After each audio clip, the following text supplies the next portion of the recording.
यानंतर थेट जाऊया छत्रपती संभाजीनगरमध्ये। त्या ठिकाणी आरोपीची धिंड काढली जाते। खरं तर हाच तो आरोपी होता ज्यानं कालच पोलिसांसमोर आपला मास्क दाखवला होता आणि त्यानंतर खरं तर आणि तीच गुंडगिरी कमी करण्यासाठी आता पोलिसांनी जे आहे तर या तेजाची जी आहे तर धिंड जी आहे तर शहरात काढलेली आहे। काही वेळापूर्वी किल्लेआर परिसर म्हणजे ज्या ठिकाणी तेजाचं घर आहे त्या ठिकाणी त्याची धिंड काढली होती। आता त्याची धिंड जी आहे तर शहरातील गुडी लाईन परिसरात काढली जाते। आपण जर बघितलं तर पोलीस असतील किंवा क्राईम ब्रँचचे अधिकारी असतील हे सगळे या ठिकाणी आहे आणि यानंतर त्याला कॅनड गार्डन परिसरात देखील त्याची जी आहे तर धिंड काढली जाणार आहे। ज्या ज्या ठिकाणी हॅलो आपण पाहतोय छत्रपती संभाजीनगर मधली ही दृश्य आहेत। खतर याच आरोपीनं काल पोलिसांसमोर व्हिडिओ करत एक मास्क दाखवला होता। व्हिडिओच्या माध्यमातून त्यानं विचित्र पद्धतीनं एक वर्तन केलं होतं आणि त्यानंतर पोलिसांच्या अटकेत असलेला हा आरोपी आणि याच आरोपीची आता या संपूर्ण शहरातून परिसरातून धिंड काढली जाते। त्याचं मुंडन करून पोलिसांकडून त्याची धिंड काढली जाते। ही दृश्य आपण पाहतोय। तेजा नावाचा हा गुंड आणि त्याच गुंडाची धिंड आता पोलिसांकडून काढली जाते। छत्रपती संभाजीनगर मधील हा सराईत गुंड तेजा आणि त्याचा आणखी एक कारनामा समोर आलेला होता। तो म्हणजे जामिनावरती तो बाहेर येताच त्याचा जंगी स्वागताचा व्हिडिओ मोठ्या प्रमाणात व्हायरल होतोय। त्याच्या मित्रांनीच हा व्हिडिओ व्हायरल केला होता। खरं तर 17 गुन्हे दाखल असलेल्या तेजाचं जेल बाहेर साथीदारांनी जंगी स्वागत केलं होतं आणि त्याच अनुषंगानं ही दृश्य आपण बघतोय कशा पद्धतीनं पोलिसांसमोर हा तेजा या संदर्भातले सगळे अपडेट्स देतात आमचे प्रतिनिधी मोहसिन शेख आहेत आपल्यासोबत। मोहसिन, नक्कीच हेच व्हिज्युअल आहे। हाच तो गुंड आहे जो गेल्या काही दिवसांपासून शहरात आपल्या गुंडगिरीमुळे प्रसिद्ध होता। 2 दिवसापूर्वी त्याने आपल्या मैत्रिणीवर गोळीबार केला होता आणि त्यानंतर आज आपण जर बघितलं तर सकाळपासून त्याचे व्हिडिओ देखील दाखवतोय। ज्या वेळेस हा जो तेजावर गुन्हा दाखल होतो आणि जेव्हा तो कारागृहातून बाहेर पडतो त्याचे मित्र आणि तो मोठ्या जल्लोषात त्याला जसं की एखादं काहीतरी मोठं काम करून आलाय असं त्याचा जल्लोष जे आहे तर कारागृहातून बाहेर आल्यावर काढला जात होता। 17 गुन्हे दाखल असलेला हा तेजा शहरातील अनेक भागात त्याची दहशत होती आणि आता त्याची दहशत मोडून काढण्यासाठी छत्रपती संभाजीनगर पोलिसांनी त्याची जी आहे तर धिंड काढलेली आहे। पहिली धिंड त्याची किल्लेआर परिसरात काढण्यात आली। ज्या ठिकाणी हा स्वतः तो राहत होता त्या भागात पहिल्यांदा त्याची धिंड काढली आणि आता दुसरी धिंड त्याची काढण्यात आली आहे शहरातील बुडी लाईन परिसरात। हे बुडी लाईन परिसर हा शहरातील एक महत्वाचा भाग आहे आणि या परिसरात देखील हा तेजा जो आहे तर दहशत माजवण्याचा प्रयत्न करत होता आणि यानंतर त्याची कॅनड गार्डन परिसरात जे आहे तर धिंड काढली जाणार आहे। आपण जर बघितलं तर अनेक सोशल मीडियावर या तेजाचे व्हिडिओ देखील पाहायला मिळायचे।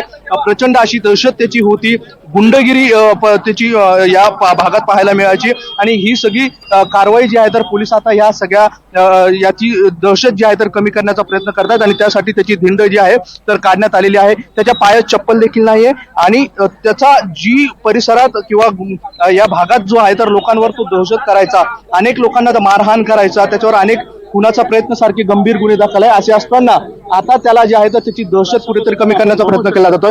सर, कुठेतरी दहशत कमी करण्याचा प्रयत्न आहे। अनेक दिवसात त्याच्यावर अनेक गंभीर गुन्हे दाखल होते। सदर आरोपीवर यापूर्वी भरपूर गुन्हे दाखल आहेत। बऱ्याच ठिकाणी त्याची दहशत त्याने केलेली आहे त्याकरता आणि काल जो त्याने फायरिंगचा प्रकार केलाय वेपन रिकव्हरी करता तो आम्हाला सांगतोय त्याकरता त्याला आम्ही घेऊन जातो। सर, कुठेतरी एक मेसेज संभाजीनगर शहर पोलिसांचा आहे की यापुढे गुंडगिरी दहशत खपून घेतली जाणार नाही। निश्चितच असे जे सराईत गुन्हेगार आहेत, गंभीर गुन्ह्यातील आरोपी आहेत त्यांना आम्ही नक्कीच संदेश देऊ इच्छितो यापुढे आपली कुठलीही दादागिरी खपून घेतली जाणार नाही। त्याच्यावर कठोरात कठोर कारवाई करण्यात छत्रपती संभाजीनगरचे पोलीस सक्षम आहेत। नक्कीच संभाजीनगर पोलिसांकडून हा एक संदेश देण्याचा प्रयत्न केला जात आहे। आपण दोन्ही दृश्य पाहतोय। काल हा रुबाबात चालत होता तेजा, आज मात्र लंगडत चालतोय। पोलिसांनी काय खाक्या दाखवल्यात का? पोलिसांना तुम्हीच विचाराल। नक्कीच आपण जर बघितलं तर पोलिसांनी त्याला चांगलाच जो आहे तर पोलिसी खाक्या ज्या आहेत तर दाखवल्या आहे। काल त्याचा जर माज आपण बघितला असता तर पोलीस स्टेशन मधून जेव्हा त्याला मेडिकल साठी नेत होते त्यावेळेस तो काय म्हणाला होता, त्याचं वाक्य असे होते की आणखी 2-3 मुलींना मी बाहेर आल्यावर गोळ्या मारेल आणि ह्याच पद्धतीने तो पोलिसांच्या समोर माज त्याचा जो आहे तर पाहायला मिळत होता। मात्र आता तोच माज जो आहे तर पोलिसांनी त्याचा जो आहे तर रात्रीतून कमी केल्याचं पाहायला मिळतोय. काल छाती पुढे करून आणि कॉलरवरती टाईट करून चालणारा हा आपल्याला तेजा जो आहे तो आता जो आहे तर लंगडत चाललाय. त्यावरून आपण पोलिसांनी त्याची कशी खातिरदारी केली आहे याचा अंदाज येऊ शकतो आणि त्यामुळे काल जो त्याच्या चेहऱ्यावरचा जो माज होता तो आज पूर्णपणे मात्र मोहसिन 17 गुन्हे दाखल असलेला हा आरोपी पोलिसांसमोरच माज दाखवतो. पोलीस नेमके काय करतात अशी या ठिकाणी उपस्थित खरं तर प्रश्न निर्माण होतोय. या शहरामध्ये वेगवेगळ्या ठिकाणी आहे ती कशी दहशत आहे? नक्कीच आपण जर बघितलं तर पोलीस देखील आहे मोठ्या प्रमाणात आणि पोलिसांना जे आहे तर त्याचा चांगलाच रात्रीतून प्रसाद दिल्याचं जे आहे तर एकंदरीत अंदाज येतोय आणि मोठ्या प्रमाणात जे आहे तर त्याची दहशत होती ती जे आहे तर कमी करण्याचा प्रयत्न केला जातोय. या ठिकाणी जे बुडी लाईन परिसर आहे हा या ठिकाणी रोज मोठी गर्दी असते आणि या भागात तेजा असतील किंवा त्याच्या साथीदारांची मोठी दहशत होती. रस्त्यावरून केक कापणे या ठिकाणी धिंगाणा घालणे या सगळ्या अशा सारख्या दहशत माजवण्याचा त्याचा प्रयत्न होता आणि आता तो प्रयत्न पोलिसांनी जे आहे तर त्याचा माज उतरवण्याचा प्रयत्न केलेला आहे. पोलीस या ठिकाणी मोठ्या प्रमाणात आहे आणि गुन्हे शाखा असतील किंवा स्थानिक पोलीस असतील हे सगळेच पोलीस या ठिकाणी आपल्याला पाहायला मिळत आहेत आणि त्याच्या हातात जर बघितलं असेल तर आपण बेड्या ज्या आहेत तर पाहायला मिळत आहेत. पायात चप्पल नाही आणि लंगडत चालला आहे. त्यामुळे कालचा जो तेजा होता त्याचा जो निश्चितच मोहसिन या संदर्भातले अपडेट 1-to-1 चालू दुसऱ्यांचे जाणून घेत राहणार आहोत. दुर्दास धन्यवाद दिलेल्या या सविस्तर माहितीसाठी.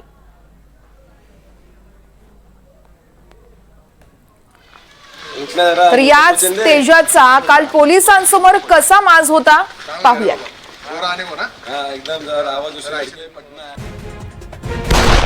जामिनावर सुट्टाच गुंडाचा मैत्रिणीवर गोळीबार.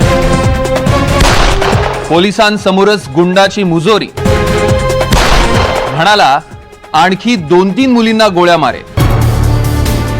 संभाजीनगरमधला हाच तो कुख्यात गुंड सय्यद फैजल उर्फ तेजा. बलात्कार, चोरी, खुनाचा प्रयत्न असे गंभीर गुन्हे तेजावर आहेत. अलीकडेच तेजा तुरुंगातनं शिक्षा भोगून बाहेर आला होता. तो हर्सुल तुरुंगाबाहेर येताच त्याच्या मैत्रिणीनंच तेजाचं हार घालून स्वागत केलं. तुरुंगातनं सुटल्यावर तेजा रात्री 12 वाजता त्याच्या मैत्रिणीच्या घरी गेला. तिथं त्यांच्या घरी दोघांमध्ये वाद झाला. तेव्हा तेजानं थेट पिस्तूल काढत गोळीबार केला. तेजानं तिच्या मैत्रिणीवर गोळी झाडली. तेजाच्या मैत्रिणीच्या हाताला गोळी लागली. तेजाची मैत्रीण या गोळीबारात जखमी झालेली आहे. तिच्यावर रुग्णालयात उपचार सुरू आहे. काल रात्री बेगमपुरा पोलीस स्टेशन हद्दीमध्ये हे घटना घडलेली आहेत. यात आम्ही अटेम्प्ट टू मर्डर हे गुन्हा दाखल केला आहे. यात जे मेन आरोपी आहेत त्यांनी आम्ही ताब्यात घेतलेले आहेत. तसेच जे जखमी महिला आहेत त्यांचा उपचार सुरू आहेत आणि ते आउट ऑफ डेंजर आहेत. आरोपीला आता ताब्यात घेतल्यानंतर त्यांची आम्ही PCR मागून पुढील तपास करणार आहेत. गोळीबार करणाऱ्या तेजाला पोलिसांनी आता पुन्हा अटक केली. पण तेजाची मुजोरी एवढी की पोलिसांसमोरच त्यानं धमकी दिली आहे. तेजाला पोलीस घेऊन जात असताना त्याचा व्हिडिओ शूट केला जात होता. त्यावेळी तेजा म्हणाला आणखी 2-3 मुलींना गोळ्या मारल्या असत्या. 2-3 लड़के गोलियां मारता है बात. 2-3 लड़के गोलियां मारता है बात. 2-3 लड़के गोलियां मारता है बात. तेजाची पोलिसांसमोरची ही मुजोरी पाहून बरेच प्रश्न पडतात.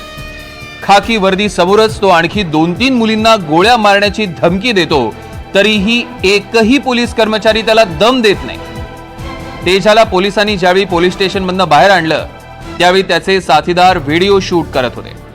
त्यावेळी काय झालं नीट पहा.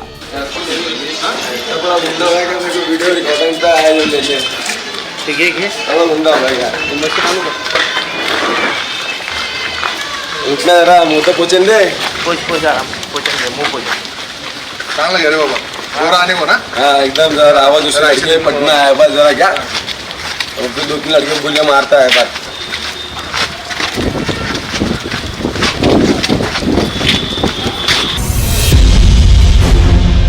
पोलिसांसमोरच तेजा खुल्या मुलींना गोळ्या मारण्याची धमकी देतोय तरीही एकही पोलीस अधिकारी त्याला काहीच कसं बोलत नाहीये. गुंड खुल्याम धमकी देत असताना पोलीस मूग गिळून गप्प कसे काय बसू शकतात. तेजाच्या साथीदाराला पोलिसांनी व्हिडिओ का शूट करू दिला. पोलिसांच्या ताब्यात असलेल्या गुंडाची एवढी मुजोरी दाखवण्याची हिम्मत होतेच कशी? गुंड तेजा हा पोलिसांचा पाहुणा किंवा जावई असल्यासारखे पोलीस त्याला का घेऊन जात आहेत? तेजा हा संभाजीनगरमधला सराईत गुन्हेगार आहे. तेजावर अल्पवयीन मुलीवर बलात्कार आणि तिला चाकून भोसकल्याचा गुन्हा आहे. रिक्षा चालकावर कोयत्यानं हल्ला, खुनाचा प्रयत्न, शस्त्रसाठा बाळगणं आणि ड्रग्ज तस्करीसह 15 पेक्षा जास्त गुन्हे त्याच्यावर दाखल आहेत. तेजाने एवढे गुन्हे केले तरी पोलीस अजून त्याला सराईत गुन्हेगार ठरवायचं का याबाबत फक्त विचार करतायत. पोलिसांसमोरच एक गुंड मुलींना गोळ्या मारण्याची धमकी देतो आणि पोलीस काहीही करत नाही. संभाजीनगरमध्ये खाकी वर्दीचा धार उरलाय की नाही? Bureau report, NDTV Marathi, Mumbai.